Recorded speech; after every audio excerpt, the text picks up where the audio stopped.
Hi everyone, this is Olga from Eagle, and this video is one of my Romanov series where I tell you about the history of our royal family. Last time we talked about Alexander I, whose rule started with the murder of one person, his father.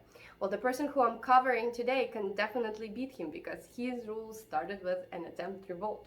Yep, that is the story of Nicholas I, the next ruler. Think about it. If your rule, your career, started with an attempted revolt, would that make you a strict ruler or a liberal one? Keep watching and you will find out how that affected Nicholas's rule.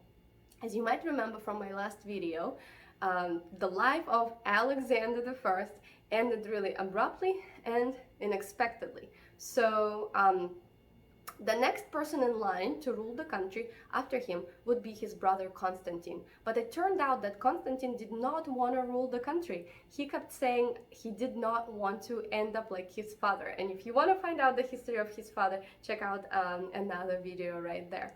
Anyway, that meant that the next brother, Nicholas, was supposed to rule next.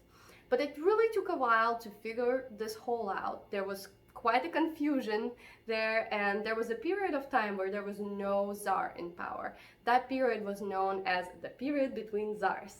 And there was a group of people who decided to take advantage of this period called the Decembrists. The Decembrists were a group of young aristocrats who believed that Russia could benefit from some democracy. They had been to the West, mostly during the war with Napoleon, and they saw what this could look like, and they thought that Russia would do well if we abolished serfdom and did not have a czar as a primary figure. So they decided to start an uprising. However, at the really last minute, things fell apart. The Decembrists were arrested and sent to Siberia. As you might have guessed, that affected Nicholas's rule to the point that he was a really strict ruler. The time of his power was the time of secret police and arrests. And among the famous people who were sent to Siberia during his rule was a famous Russian writer, Feodor Dostaevsky, for example. However, Nicholas I was a really kind and loving family man. He loved spending time with his wife and daughters, and he built gorgeous palaces for them in Peterhof. In fact, that addition is called the Alexandria Park.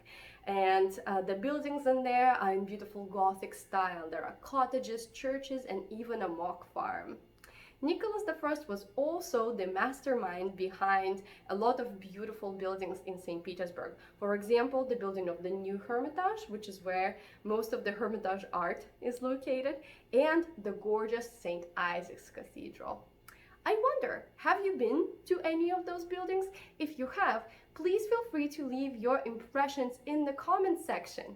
And I will see you next time. Thank you. Bye.